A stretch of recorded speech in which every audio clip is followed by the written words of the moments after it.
जय श्रीराम बंधुगण, आपण माने प्रभु हनुमानंकर अनेक रूप देखिथिबे, किंतु पंचमुखी हनुमानंक रूप सबुठारु शक्तिशाली एवं रहस्यमय। किंतु आपण जानती कि शांत स्वभावर हनुमान काहींकि एही भयंकर रूप धारण करथिले? यह पछरे रहिछि रामायणर एक अजଣା कथा। जेतेबेले लंका युद्ध चरम सीमार थिला, रावण निजर पराजय देखि पाताळर राजा मायावी अहिरावण को साहाय्य मागिला। अहिरावण निजर माया बल विभीषण रूप धरी राम शिविर में प्रवेश कला एवं प्रभु श्रीराम और लक्ष्मण को निद्रावस्थार अपहरण कर पातालपुर को नहीं गला। जेतेबेले हनुमान को एक जना पड़ा, से संगे संगे प्रभु को रक्षा करने पाताल पहुंची गले।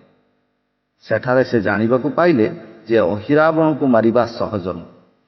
अहिरावण 5टी दिगरे 5टी दीप जाली रखिथिला एवं वर पाइथिला जे एही 5टी जाक दीप को एका संगे जे लिपाई पारिबो से ही ताकू बद्ध करि पारिबो। एही असंभव कार्य को संभव करबा पई हनुमान जी निजर विराट स्वरूप प्रकट कले, जहा थिला पंचमुखी हनुमान। पूर्व दिगरे बानर मुख, दक्षिण दिगरे नरसिंह मुख, पश्चिम रे गरुड़ मुख, उत्तर रे बराह मुख एवं ऊर्ध्व दिगरे हयग्रीव मुख। प्रभु यही 5टी मुख साहाय्य 5टी भिन्न दिगरे थिबा दीप को एका संगे पुंकी लिपाईदेले। दीप लिपिवा मात्रे अहिरावणर शक्ति शेष हो गला एवं हनुमान तार बद्ध कले। प्रभु श्रीराम एवं लक्ष्मण मुक्त हेले।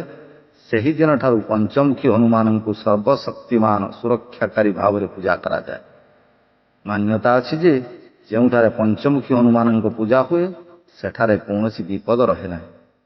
सेथिपाई कहा जाइछि, संकट कटे मिटे सब पीरा, जो सुमिरे हनुमत बलबीरा। जदि आपको ये कहानी भल लगा तेरे कमेंट रे जय बजरंग बली निश्चय लिखंतु। जय श्रीराम।